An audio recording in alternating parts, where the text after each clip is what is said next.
Vingança, de Humberto de Campos, voz Iba Mendes.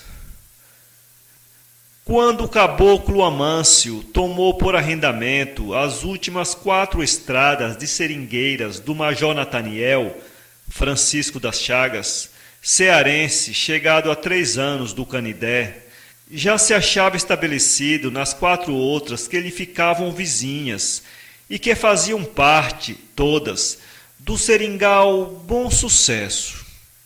As madeiras que ele ia sangrar haviam descansado 2 cortes e deviam dar bastante leite naquele verão. Essa vantagem ia custar-lhe, todavia, duplo trabalho inicial, com a limpa dos vãos obstruídos pela vegetação e com a construção de outra barraca, por haver tombado, já transformando-se em um monte de palha podre, aquela em que vivera o seu antecessor. Levantá-la-ia, entretanto, no mesmo lugar, para aproveitar o porto e os pés de cará, tornados selvagens pelo abandono. 2 dias de foice, devastando os arbustos novos, poupar-lhe-iam 4 semanas de machado. Ao fim de uma quinzena, quando as chuvas deixaram de fustigar a floresta e o rio começou a baixar, estava o Amâncio na sua barraca de Bossu, a Pixaúba, cujas paredes e cobertura de palha nova a transformavam, quando batida de sol, em uma caixa de ouro arrepiada de arabescos bizarros. Amarrada à frondosa e torta gameleira do porto, a montaria dançava ao sabor da correnteza e do vento, afrouxando e esticando a corda. E na barraca ou no terreiro, a Mariana cantarolando ininteligivelmente o dia todo e a encher com a sedução bárbara do sexo aquele verde palmo do deserto. A mudança do seringal Maranguape para o Bom Sucesso, a que se abalançara o Amâncio, fora involuntariamente causada pela rapariga. Legitimamente casada por um padre em desobriga, com um velho índio Martinho, ficara, quando este morreu, em mãos do mulato Isidoro, que assumira perante o coronel Dondon, proprietário das estradas que o índio ocupava, a responsabilidade da dívida do defunto. Quando o mulato foi assassinado pelo preto Leôncio, o coronel Dondon recolheu a rapariga ao barracão, como garantia da conta do finado. E como ele, Amâncio, possuía saldo na casa, ficou com a Mariana e, para evitar a continuação das relações estabelecidas entre ela e o coronel, encerrou as suas transações com este e mudou de patrão, levando a cabocla. Mariana não era, positivamente, nem bonita nem moça. Índia de raça pura, era gorda e baixa, com a mesma largura nos ombros e nos quadris, e devia andar pelos 40 anos. O rosto redondo, sombreado e gorduroso, apresentava uma testa estreita, coroada de cabelos lisos e luzidios, que lhe desciam até a cintura. Tinha nariz chato e olhos pequenos e negros, ligeiramente convergentes. A boca de tamanho regular e lábios finos deixava em exposição, quando ria, as gengivas arroxeadas, em cuja orla corria uma fieira de dentes pontiagudos, cortados em bico de serra. Vestia quase sempre, por gosto hereditário, saia e casaco de chita vermelha, os quais, anunciando-a de longe, davam a impressão de um guará de penas rubras, pousando na proa das montarias, ou pescando à beira do rio. Não tinha beleza nem graça, mas era mulher, naquelas regiões em que há uma para 2.000 homens, e só por isso era desejada, e por ser desejada, vivia contente, exprimindo o seu contentamento em melopéias, cujas palavras só ela entendia. Achava-se o Amâncio instalado já há uma semana na sua barraca nova, quando, uma tarde, o Chagas passou pelo seu porto, remando sozinho. A Mariana estava à margem do rio, de cócoras, lavando roupa e, como de costume, cantarolando para si mesma.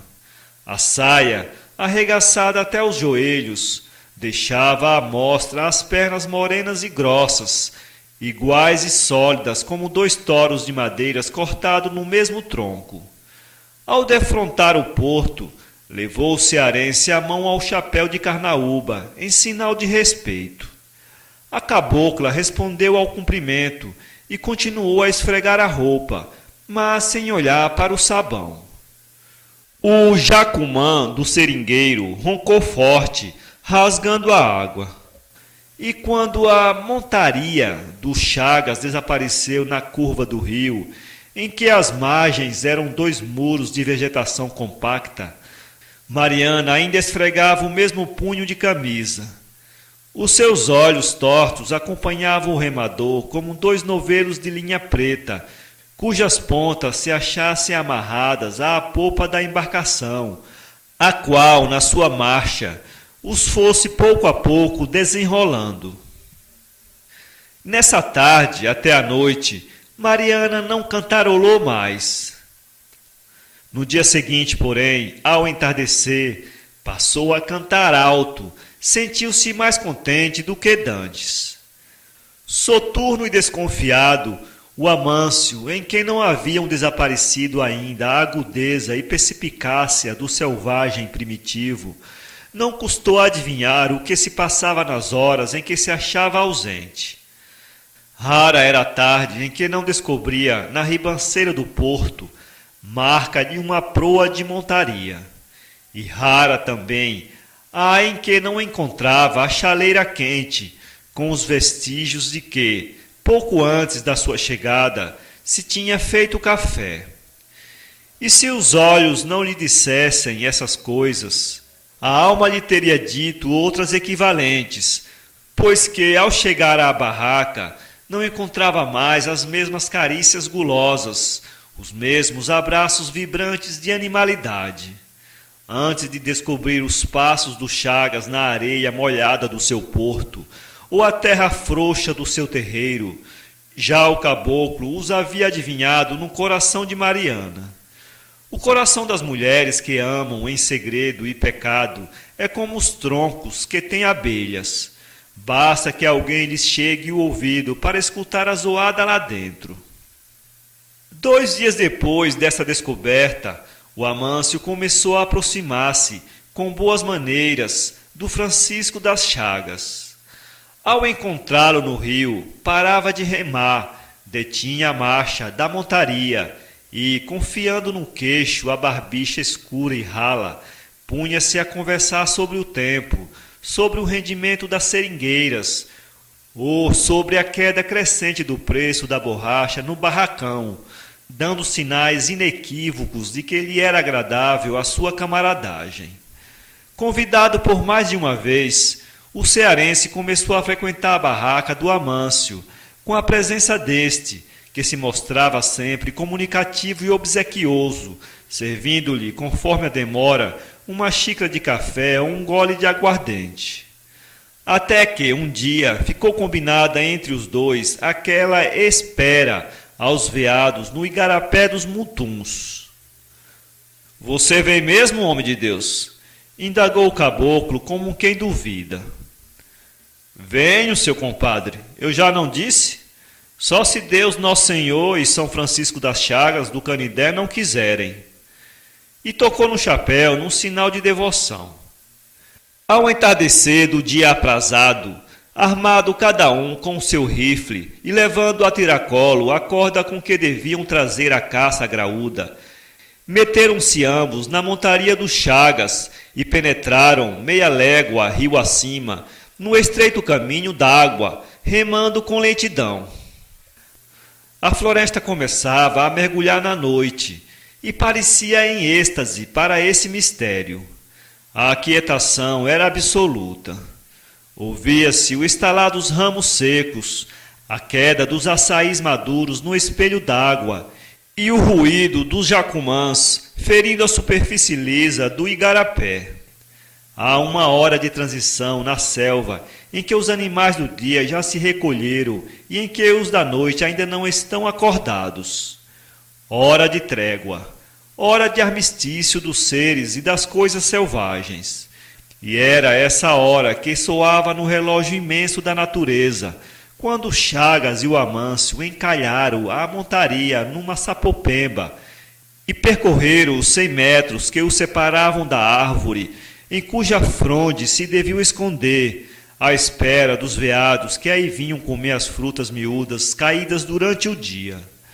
Só um pouco mais tarde, com o aparecimento da primeira estrela, os sapos romperam com a sua orquestra, enchendo a noite de milhões de vozes confusas, como se todos os troncos, todos os galhos, todas as raízes, todas as folhas se transformassem de súbito em bárbaros instrumentos musicais.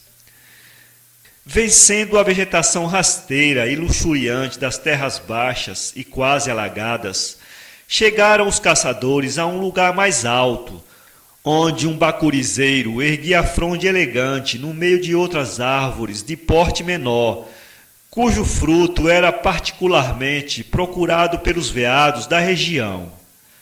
Subiram, o Amâncio primeiro, o Chagas em seguida. Escolheram para refúgio um galho alto e sólido, aberto em forquilha e afogado em folhagem densa, de outra árvore que invadia com as suas ramagens a sombra do bacurizeiro. E a escuridão envolveu tudo, aumentando os rumores circunstantes. Escachados no galho escolhido, os dois caçadores trocavam apenas uma ou outra palavra. Sentia-se, porém, que um e outro estendiam por longe os fios do próprio pensamento, à semelhança de cigarras que lançasse o canto através do espaço, levando-o a distâncias que desconhecem. E o pensamento do nordestino errava, às vezes, tão distante dali, que ele nem se apercebia do movimento leve das mãos do companheiro, o qual acabava de amarrar uma das pontas da sua corda ao galho da árvore, e começava a experimentar, entre as folhas, um laço corredio e seguro, que havia na outra extremidade. Noite alta já escutaram os dois o urro de uma onça, do lado oposto ao igarapé. E logo duas brasas esverdeadas se acenderam na treva. Duas outras fugiram pouco atrás, e a selva como que se calou apavorada com a presença dos felinos sanguinários e hostis. Aproveitando a atenção com que o companheiro perscrutava a escuridão ameaçadora, o Amâncio aproximou-se dele e, docemente, passou-lhe por um dos pés, apertando-o de leve, o laço que havia feito na corda. De súbito, reunindo toda a sua força nos braços, o caboclo levou as mãos ambas aos peitos do cearense, lançando-o fora do galho. Um berro de surpresa e de dor alarmou a solidão. A corda esticou num estalo, o bacurizeiro estremeceu sacudido, e um corpo ficou bailando no ar, no escuro, a pouco mais de 2 metros acima do solo. Ao grito apavorado e apavorante do homem, as onças fugiram, espantadas, em saltos elásticos, entre o estrépito seco de galhos e cipós rebentados na passagem. Ai! Ai! Ai! Amâncio, pelo amor de Deus, me salve! Ai! Ai! Amâncio, por que você fez isso? Que é que eu lhe fiz, Amâncio? Ai, meu São Francisco do Canidé! Quieto, o caboclo conservou-se calado. Os 2 rifles, que se achavam entre a folhagem, estavam nas suas mãos. Podia descer e ir-se embora. A sua vingança ainda não estava, entretanto, terminada. O Chagas soltou alguns gritos estrangulados, pedindo socorro. Compreendendo, porém, a inutilidade desse esforço naquela solidão em que o homem era a mais estranha das sombras, voltou a gemer espaçadamente. Estava de cabeça para baixo e, com um deslocamento da perna, impossibilitado de alcançar a corda com as mãos para salvar-se. E gemia há mais de uma hora quando luziram, de novo, na treva, os olhos da onça.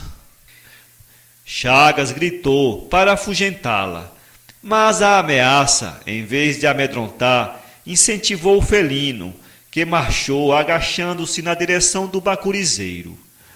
Outras onças urraram perto.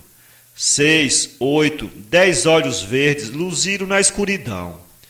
De súbito, a primeira onça deu um salto, alcançando com os dentes e com uma das patas o corpo do seringueiro. Um grito de terror e de angústia espalhou-se pela mata, mas as feras não fugiram. Pelo contrário, acorreram em bando, como se tivessem adivinhado, pela voz estrangulada da vítima, que ela estava sem defesa. E foi horrível, então, o que o Amâncio presenciou, ou antes percebeu, imóvel do seu esconderijo. As onças, em saltos enormes, disputavam-se os pedaços da carne dos Chagas. Numa dança de corpos que se chocavam no ar e de urros de raiva, estraçalhavam elas, no espaço, os membros do seringueiro. O galho em que se achava o Amâncio era sacudido, abalado pelas feras, quando estas alcançavam a corda, nos seus saltos rápidos e seguros, que se cruzavam na sombra. Segurando-se para não cair, o caboclo ouvia a queda do sangue na terra, como de um pote pequeno cuja água se derrama. Em certo momento, a corda parou de esticar e o galho de ser agitado pelos felinos. Arrastando membros inteiros para as moitas próximas, as onças devoravam, rosnando, os pedaços que haviam arrebatado umas às outras. O Amâncio ouvia perfeitamente o roer dos ossos. Ao fim de algumas horas, os sapos deixaram de cochear. As onças, satisfeitas, afastaram-se para beber e dormir. A selva aquietava-se, como se lhe passasse a mão pelo imenso dorso verde, numa grande carícia voluptuosa. Uma claridade tênue varou as folhas. Pipilou o primeiro pássaro. Outros responderam. Com os 2 rifles a triacolo, o Amâncio desceu do bacurizeiro. Ao chegar embaixo, olhou a corda. Da extremidade desta, preso pelo tornozelo, pendia sangrento e sujo, esfiapando as cartilagens, o pé esquerdo do Chagas, cuja roupa, reduzida a farrapos estraçalhados e sangrentos, jazia espalhado em torno, entre folhas machucadas e empapadas de sangue, de mistura com fragmentos de carne e pedaços de ossos roídos. São Paulo, 2017, www.poeteiro.com